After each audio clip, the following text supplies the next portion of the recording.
ডোম range নিয়ে যাদের problem তাদের জন্য আজকের ক্লাসটা। সেট ফাংশনের এটা হচ্ছে 2.2, যেটাতে আমরা কমপ্লিট করতেছি 18 নাম্বার। এটাতে আমাদের দুইটা প্রশ্ন দিয়ে দিছে, জানতে চেয়েছে নিচের অন্যয়গুলি মানে সম্পর্কগুলি আমরা অন্যয় বলি গণিতের ভাষায়, তালিকা পদ্ধতিতে প্রকাশ করো। একটা প্রশ্ন, এই মানগুলির কিসে প্রকাশ করতে বলছে? তালিকা পদ্ধতিতে। তারপরে বলছে ডোমেন এবং রেঞ্জ নির্ণয় করো। তাইলে আমরা এই জিনিসটা করলে তালিকা পদ্ধতি শেখা হয়ে যাব, ডোমেন রেঞ্জ শেখা হয়ে যাব। তো আমরা ক নাম্বারটা তুলছি। ক নাম্বারে কি কি দেওয়া আছে? আর এর মান দেওয়া আছে আর এদিকে এর মান দেওয়া আছে, তো দেওয়া আছে এই দুটো তুলছি।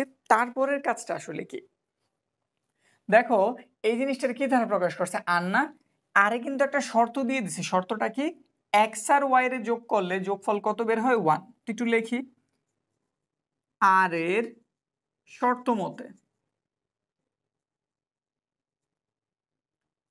x plus y is equal to 1। আচ্ছা, এখান থেকে যদি আমরা y এর মানটা বের করতে চাই তাহলে কি করতে হইব? ওয়াইটারে হাতের বাম পক্ষে রেখে দিলাম, এক্সটা এই পাশে প্লাস আছে, ওই পাশে গেলে কি হয়ে যাব? মাইনাস। তো লিখে দিলাম 1 মাইনাসের x। মূলত আমাদের সমীকরণটা এইভাবে রেডি করতে হইব যাতে আমরা y এর মানটারে পাই। ঠিক আছে, লেখা হয়েছে। এবার একটু বাংলা কথা লিখতে হইব, এটা সব অঙ্কের জন্যই হইব। তো এই বাংলা কথাটা একদম ইজি, তো আমরা লিখতেছি প্রত্যেক বা সকল একটা লিখলেই হয়েছে এক্স বিলংস টু। দেখো বলে দিচ্ছে এক্স বিলংস টু কত? এ, মানে এক্স এর মানগুলি কোন জায়গা থেকে হইব? এর মানগুলি থেকে হইব। আর এর মান কোনগুলি? এ যেগুলি। তো এক্স বিলংস টু এ এর জন্য আমরা এক্স এর হেল্প নিয়ে মূলত ওয়াই এর মান বের করবো। এই জন্য আমরা ওয়াইটারে এখানটাতে রেডি করছি। তো লিখে দিলাম এক্স বিলংস টু এর জন্য y is equal to 1 minus x নির্ণয় করি। খুব কি জটিল কিছু? এটুক লেখা কি সব কয়টার জন্য মানে ডোমেন যতই আসুক এটুক কথা কি লিখতে পারবো না? জাস্ট এইটুক বাংলা কথা লিখে দিবা। গাইডে বা বিভিন্ন জায়গায় অনেক বড় লেখা থাকে, ওগুলোও ঠিক আছে। তো শর্টকাটের জন্য তুমি শুধু এই কথাটা মনে রাখো, তাইলেই তোমার কাজ হয়ে যাবে। ঠিক আছে, আচ্ছা এবার আমরা কাজে নামতে পারি। আমরা বক্স আগে রেডি করে রাখছি। আমাদের এর মান হইতেছে 1 2 3 4 5টা, এই জন্য আমরা বক্সও রেডি করছি 5টা। 1 2 3 4 5টা, কিন্তু বক্স তো 6টা দেখা যাইতেছে। এইখানে মূলত আমি এক্স উল্লেখ করব, এখানে ওয়াই। তো লিখি এটা হইতেছে আমাদের এক্স এর ঘর, এটা হইতেছে ওয়াই এর ঘর। কিন্তু ওয়াই একটা সমীকরণ মানতেছে, কি সমীকরণ? 1 মাইনাসের এক্স, 1 মাইনাসের এক্স। এক্স এর মান হইতেছে এই যেগুলি বইলেই দিছে, এক্স বিলংস টু এ। তাহলে এই সব মানগুলি এখানে বসাই। মাইনাসের 2, মাইনাসের 1, 0, 1, 2। ঠিক আছে ঘটনা।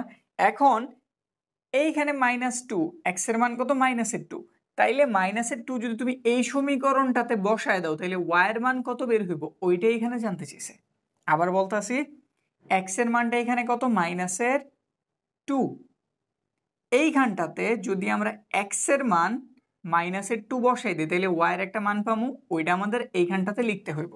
তাহলে আমরা একটু এইখানে রাফের কাজটা করি। আমাদের সমীকরণটা মূলত হয়েছে এরকম 1 মাইনাসের এক্স। ঠিক আছে, এখন এক্স এর মান আমরা কত ইউজ করতেছি? -2।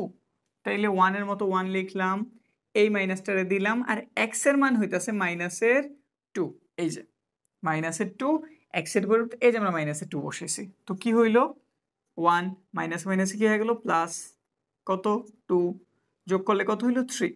তাইলে আমরা -2 বসায় রেজাল্ট পাইলাম 3। এবার একটু মাইনাসের 1 বসাই এই সমীকরণটাতেই। মাইনাস এক্স এর মানও -1, মাইনাসে মাইনাসে প্লাস কত হইল? 2। এবার হইতেছে 0। এই সমীকরণটাতে আবার এবার আমরা কত বসাইতে পারি? 0 বসাইতে পারি। এক্স এর মান কত? 0। তাহলে শুধু কত রইল? একটা 1। আশা রাখি বুঝতে পারছো কি ঘটতেছে ঘটনা। তারপর লিখলাম আমরা 1।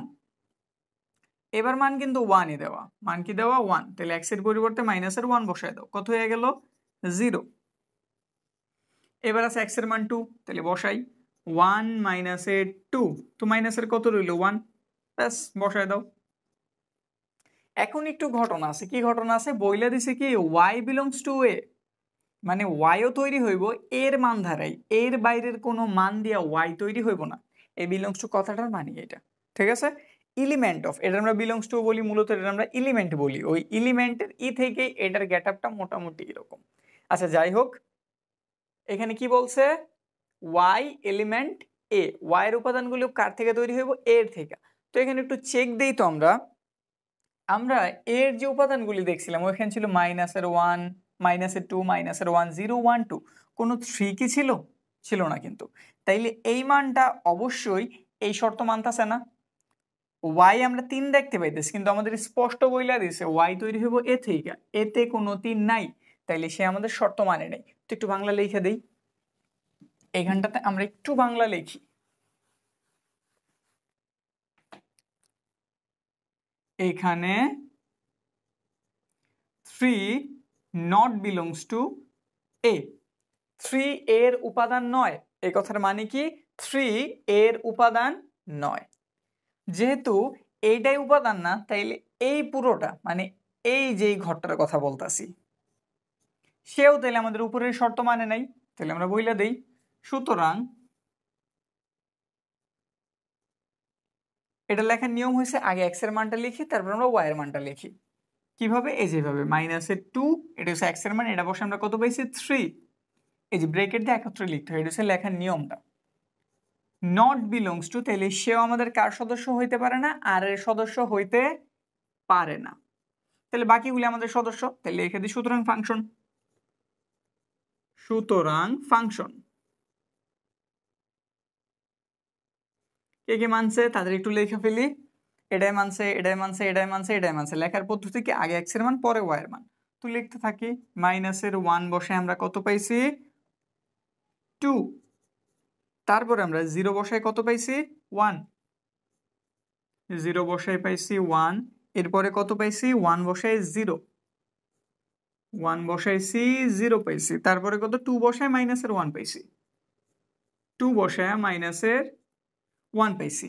এই যে এইটুকু হইতেছে আমাদের তালিকা পদ্ধতি। আমাদের বলছিল না নিচের অন্য এগুলোকে তালিকা পদ্ধতিতে প্রকাশ করো, তাইলে এই যে এইটুকু অংশ হইতেছে তালিকা পদ্ধতি। মানে তোমার একটু বলতে পারি অর্ধেক প্রশ্নের উত্তর দেওয়া শেষ। এবার ডোমেন আর রেঞ্জ করতে হইব। তো ডোমেন রেঞ্জ করি, অনেক বড় জিনিস, অনেক জায়গা লাগবে আরো। ডোমেন মূলত আমাদের অঙ্ক কমপ্লিট হয়ে গেছে। ডোমেন হইতাছে এক্স এর যে মানগুলি, এক্স এর বলতে প্রথম যে মানগুলি ওগুলো হইতেছে সব ডোমেন, মানে এক্স এর মান। আর পরের যে মানগুলি ওগুলো হইতেছে সব রেঞ্জ। লেখা দিলে আমাদের অঙ্কটা কমপ্লিট। তাহলে ডোমেন কত? এখানে আমরা পেলাম -1, এইখানটাতে দেখতেছি 0 রে, এইখানে দেখলাম একটা 1, এইখানে দেখলাম একটা 2, আমাদের ডোমেন কমপ্লিট। এবার লেখো রেঞ্জ। রেঞ্জ হইতেছে আমাদের দ্বিতীয় সেক্টরের মানগুলি। কত আছে 2, 1, 0, -1। তো একটু লেখা দেই। আমরা সাধারণত এইগুলি একটু নিয়ম অনুসারে লিখি, মানে ছোট থেকে বড় এই প্যাটার্নটা মাইনা লিখি। না লিখলে যে কাইটা দিব এরকম কিছু না আসলে, কিন্তু যেহেতু এটা খুব জটিল কিছু না, তাইলে আমরা ট্রাই করবো সবসময় ছোট থেকে বড়র দিকে আগেতে। তাহলে এখানে সবচেয়ে ছোট হইতেছে -1, তারপর 0, তারপরে 1, তারপরে 2। তো এই গেল আমাদের ডোমেন, এই হইতেছে আমাদের রেঞ্জ। আমাদের ক নাম্বার হইলো, এবার আমরা বোর্ডটা ক্লিয়ার করে খ নাম্বার শুরু করতেছি। খ নাম্বার দিয়ে আমরা দেওয়া সি দিয়ে সি এর মান তুলছি, এই যে সি এর মান। এফ যে শর্তটা দেওয়া ছিল লিখছি। এবার ওই যে একটু বাংলা কথা বলছিলাম, এখানটাতে আমাদের অঙ্কটি একটু ইজি হয়ে গেছে। কি কারণে? তারা শুধু ওয়াইয়ের মানটারে বাম পাশে রাখছে, বাকি সবার হাতের ডান পাশে রাখছে। উপরে একটু কাজ করা লাগছিল, যদি এইরকম থাকে আমাদের একটু কাজ করে নিতে হইব। আর যদি এইরকম দেওয়া দেয় তাহলে তো আমার জন্য খুবই ভালো। তাইলে লেখা দাও ওই যে একটু সবার জন্য যে আমি কমন কথাটা লিখতে বলছিলাম, প্রত্যেক এক্স বিলংস টু, এখানে সি আছে তো আমরা লিখবো এক্স বিলংস টু সি এর জন্য এত এর মান নির্ণয় করি। তাহলে লেখা দাও প্রত্যেক এক্স বিলংস টু সি এর জন্য y is equal to 2x নির্ণয় করি। সবার জন্য একই কথা। এখানে আমাদের মান কয়টা দেওয়া আছে? 1টা 2টা 3টা 4টা 5টা। তো 5টা ঘর আর x y লেখার জন্য আরেকটু জায়গা। তো x তো লেখা আছে, y এর জন্য এটা লিখে দেই, y সমান 2x। মানগুলি একটু বসায় দাও, মানগুলি কত? -1, 0, 1, 2, 3। কি বইলা দিছে? y সমান 2x, মানে x এর মান যা আছে y এর মান তার কয় গুণ হইব? 2 গুণ। তাহলে এখানে x এর পরিবর্তে -1 বসায় দাও, কত হয়ে যাব? -2। 0 এর সাথে 2 এর গুণ করে দাও, ওই 0ই হইব। ওয়ানের সাথে মানে এক্স এর মান তো এখন ওয়ান নাকি, 2 এর গুণ করে দাও 2 হইব। এক্স এর মান কত এখন 2, 2 এর সাথে 2 এর গুণ করো কত হয়ে গেল 4। এক্স এর মান কত এখন 3, 3 এর সাথে 2 এর গুণ করো কত হইল 6। এইখানে আমাদের বইলা দিছিল ওয়াই এলিমেন্ট সি, মানে আমাদের ওয়াইও তৈরি হইব সি এর উপাদান দ্বারা। তো সি এর উপাদান ছিল এইগুলি, এইখানে আমরা অনেকগুলি মান পাইছি যার ভেতর থেকে 4 বা 6 এখানে কিন্তু উপস্থিত নাই। তাহলে একটু লিখে দেই, এখানে 4 6 নট বিলংস টু কার সদস্য না, সি এর সদস্য না, কারণ সি এর ভেতর 4 আর 6 নাই। তাহলে সুতরাং এফ এর কথাটা লিখি। সুতরাং আমাদের কোন দুটো ঘর বাদ গেল, এই যে এইটা আর এইটাতে লিখে দেই। সুতরাং 2,4 3,6 কোথা থেকে লিখলাম এইগুলি, এই যে 2 বসে আমরা 4 পাইছিলাম, 3 বসে আমরা কত পাইছি 6। তাহলে এই দুটো ঘরটাও আমাদের এফ এর যে শর্ত ছিল ওই শর্ত পূরণ করে না, তাইলে তারা দুজন এফ এর সদস্য না। ঠিক আছে, তাইলে বাকি যেগুলি রইলো ওগুলো আমাদের ফাংশন। তাহলে লিখে দিই ফাংশন। কোনগুলি কোনগুলি একটু লিখে দেই। মাইনাসের 1 বসে মাইনাসের 2 পাইছি, তো লেখো মাইনাসের 1 বসে আমরা কত পাইছি মাইনাসের 1 বসে আমরা পাইছি মাইনাসের 2, কমা 0 বসায় 0 পাইছি, আর এইখানটাতে 1 বসায় 2 পাইছি। আমাদের তালিকা পদ্ধতি হয়ে গেল। এবার হচ্ছে ডোমেন রেঞ্জ। ডোমেন কত, -1 0 1, -1 0 1, প্রথম যে মানগুলি ওগুলোর আমরা কি বলি ডোমেন বলি, আর পরের যে মানগুলি এই যেগুলি এগুলোর আমরা কি বলি রেঞ্জ বলি। তো রেঞ্জ কত পাইলাম -2 0 +2।